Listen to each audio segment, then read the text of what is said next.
ಬೆಂಗಳೂರಿಗರನ್ನ ಬೆಚ್ಚಿ ಬೀಳುವಂತೆ ಮಾಡಿದ ಚಿರತೆ ಇದೀಗ ರಾಜಧಾನಿ ಬೆಂಗಳೂರಿನಲ್ಲಿ ಮತ್ತೊಮ್ಮೆ ಚಿರತೆ ಕಾಣಿಸಿಕೊಂಡಿರುವಂತದ್ದು ಬೆಂಗಳೂರಿನ ಸ್ಥಳೀಯರಲ್ಲಿ ಈಗ ಆತಂಕ ಮನೆ ಮಾಡಿದೆ.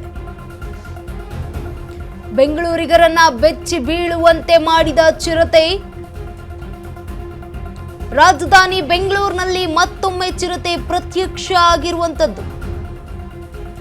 ಚಿರತೆ ಕಂಡು ಎದ್ನೋ ಬಿದ್ನೋ ಅಂತ ಓಡಿದ ಜನ. ಬ್ಯಾಡರಹಳ್ಳಿಯ ಭಾರತ್ ನಗರ ಪಾರ್ಕ್ನಲ್ಲಿ ಚಿರತೆ ಪ್ರತ್ಯಕ್ಷ ಆಗಿರುವಂತದ್ದು. ಸುಮಾರು 3 ಎಕರೆ ವಿಸ್ತೀರ್ಣದ ಪಾರ್ಕ್ನಲ್ಲಿ ಒಂಟಿ ಚಿರತೆ ಕಾಣಿಸಿಕೊಂಡಿದೆ. ಬೆಳಗ್ಗೆ ವಾಕಿಂಗ್ ಹೋದವರ ಕಣ್ಣಿಗೆ ಬಿದ್ದ ಒಂಟಿ ಚಿರತೆ.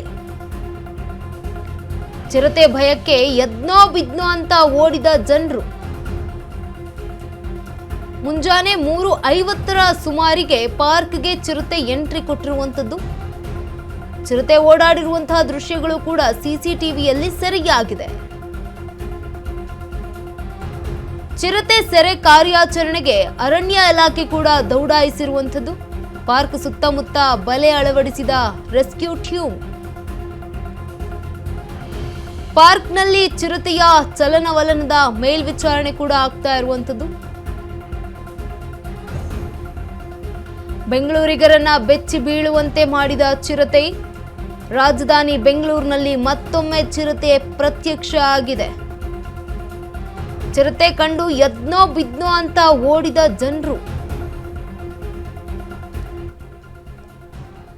ಇನ್ನು ಬೆಂಗಳೂರಿನಲ್ಲಿ ಈಗ ಬೆಚ್ಚಿ ಬೀಳುವಂತೆ ಮಾಡಿರುವಂಥದ್ದು ಬೆಂಗಳೂರಿಗರನ್ನ ಚಿರತೆ ಪ್ರತ್ಯಕ್ಷ ಆಗಿದೆ. ರಾಜಧಾನಿ ಬೆಂಗಳೂರಿನಲ್ಲಿ ಮತ್ತೊಮ್ಮೆ ಈಗ ಚಿರತೆ ಪ್ರತ್ಯಕ್ಷ ಆಗಿರುವಂಥದ್ದು. ಬ್ಯಾಡರಹಳ್ಳಿಯಲ್ಲಿ ಚಿರತೆಯನ್ನ ಕಂಡು ಎದ್ನೋ ಬಿದ್ನೋ ಅಂತ ಓಡ್ ಹೋಗಿದ್ದಾರೆ ಜನರು. ಬೆಳಗ್ಗೆ ವಾಕಿಂಗಿಗೆ ಅಂತ ಬಂದಿದ್ರು.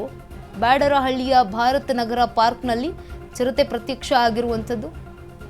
ಸುಮಾರು 3 ಎಕರೆ ವಿಸ್ತೀರ್ಣದ ಪಾರ್ಕ್ ಇದಾಗಿದ್ದು ಬೆಳಗ್ಗೆ ವಾಕಿಂಗಿಗೆ ಹೋದವರ ಕಣ್ಣಿಗೆ ಬಿದ್ದಿರುವಂಥದ್ದು ಈ ಒಂಟಿ ಚಿರತೆ. ಒಂಟಿ ಚಿರತೆಯನ್ನ ಕಂಡು ಎದ್ನೋ ಬಿದ್ನೋ ಅಂತ ಓಡ್ ಹೋಗಿದ್ದಾರೆ. ಬೆಳಗ್ಗೆ 3:50ರ ಸುಮಾರಿಗೆ ಕಂಡಂತಹ ಚಿರತೆ ಇದೀಗ ಚಿರತೆಯ ಚಲನವಲನಗಳು ಕೂಡ ಸಿಸಿಟಿವಿ ದೃಶ್ಯಾವಳಿಯಲ್ಲಿ ಗಮನಿಸಲಾಗಿದೆ.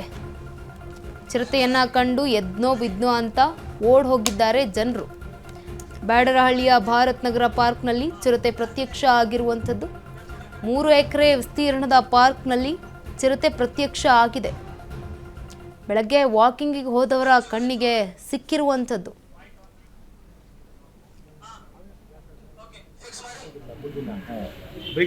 ಬೆಂಗಳೂರಿಗರನ್ನ ಬೆಚ್ಚಿ ಬೀಳಿಸುವಂತೆ ಮಾಡಿರುವಂಥದ್ದು ಮತ್ತೊಮ್ಮೆ ಈಗ ಚಿರತೆ ಪ್ರತ್ಯಕ್ಷ ಆಗಿದೆ. ಎಲ್ಲರೂ ಕೂಡ ಭಯಭೀತರಾಗಿರುವಂಥದ್ದು. ಬೆಳಗ್ಗೆ ವಾಕಿಂಗಿಗೆ ಹೋದಂತ ಸಂದರ್ಭದಲ್ಲಿ ಈ ಚಿರತೆ ಕಾಣಿಸಿಕೊಂಡಿರುವಂಥದ್ದು 3:50ರ ಸುಮಾರಿಗೆ. ಬೆಳಗ್ಗೆಗೆ ವಾಕಿಂಗಿಗೆ ಅಂತ ಸಾಕಷ್ಟು ಮಂದಿ ಹೋಗ್ತಾರೆ. ಆ ವೇಳೆ ಈ ಒಂದು ಚಿರತೆ ಕಂಡಿರುವಂಥದ್ದು. ಸುಮಾರು 3 ಎಕರೆ ವಿಸ್ತೀರ್ಣ ವಿಶಾಲವಾಗಿರುವಂತಹ ಪಾರ್ಕ್ ಇದು.